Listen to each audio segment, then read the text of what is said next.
હાલતો ને નકર માથું ફાડી નાખીશ. ગીતામાં હોય એ બધું કાઢ હાલ. હા હવે તો કામની વસ્તુ કાઢી. ગાડી ક્યાં હે બોલ? ગાડી તો ચોરાઈ ગઈ. બીજું શું હે ગીતામાંથી કાઢ? બીજું તો ફોન હે. હા હવે તો કામની વસ્તુ કાઢી એમ ને. લગાવ તારા પપ્પાને ફોન અને કે મારા ખાતામાં 10 લાખ રૂપિયા નાખે. પણ મારા પપ્પા પાસે ફોન જ નથી તો એની પાસે 10 લાખ રૂપિયા ક્યાંથી હશે? તારા ભાઈને ફોન લગા. જેટલા રૂપિયા હોય એટલા મારા ખાતામાં નાખ હાલ. લગાડ ફોન અને સ્પીકરમાં રાખ દે. कॉल किए गए नंबर की इनकमिंग सेवाएं स्थगित है, जो रिचार्ज करने पर शुरू हो जाएंगी। નાખ તારા ભાઈનો નંબર, એમાં રિચાર્જ કરી દઉં. જો લે થઈ ગયું. લગાડ ફોન. પણ ભાઈ હું તમને એક વાત કહેતા તો ભૂલી ગયો, મારા ભાઈનો ફોન ચોરાઈ ગયો છે. તો આ ચેન કાઢ.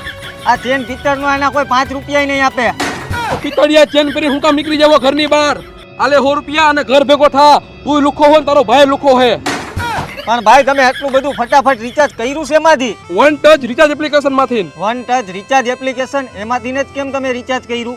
વિદેશી એપ્લિકેશન જેમ કે phone pay, Google pay, Paytm એમાં રિચાર્જ કરીને ખોટો એક્સ્ટ્રા ચાર્જ કપાવો એના કરતા ભાઈ આપણા ગુજરાતીએ બનાવેલી Gujarati application one touch recharge એમાં રિચાર્જ કરવું વધારે સારું. કેમ કે એની અંદર હરેક રિચાર્જ ઉપર કેશબેક કૂપન મળે છે. એટલે વન ટચ રિચાર્જ એપ્લિકેશનમાં રિચાર્જ કર્યું અને કેશબેક નહીં મળે તો? જો કેશબેક ન મળે ને ભાઈ તો જે આપણે રિચાર્જ કરેલું હોય ને એના પૈસા રિફંડ થઈ જાય એ પણ ગેરંટી સાથે અને 24/7 કસ્ટમર સપોર્ટ પણ મળે છે. તો સારું કહેવાય ભાઈ. આમાં રિચાર્જ કઈ રીતના કરવાનું અને આ એપ્લિકેશન ક્યાં મળશે? જો ભાઈ પ્લે સ્ટોરમાં સર્ચ કર one touch recharge application download કરવાની છે.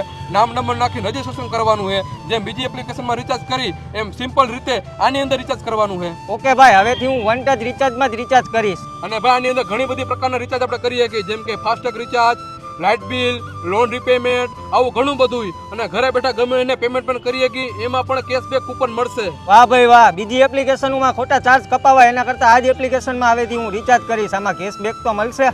હાલ ભાઈ તો હું જાઉં છું. ભલે હાલ. હા તો મિત્રો તમે પણ વન ટચ રિચાર્જ એપ્લિકેશનમાં રિચાર્જ કરો. આ એપ્લિકેશન તમને પ્લે સ્ટોરમાં અને મારા ઇન્સ્ટાગ્રામ બાયોમાં બીજી લિંક આપેલી છે ત્યાંથી પણ ડાઉનલોડ કરી શકો છો. તો વન ટચ રિચાર્જ એપ્લિકેશનમાં રિચાર્જ કરો અને થોડા ઘણા પૈસા બચાવો. અને હું એમાંથી જ રિચાર્જ કરું છું.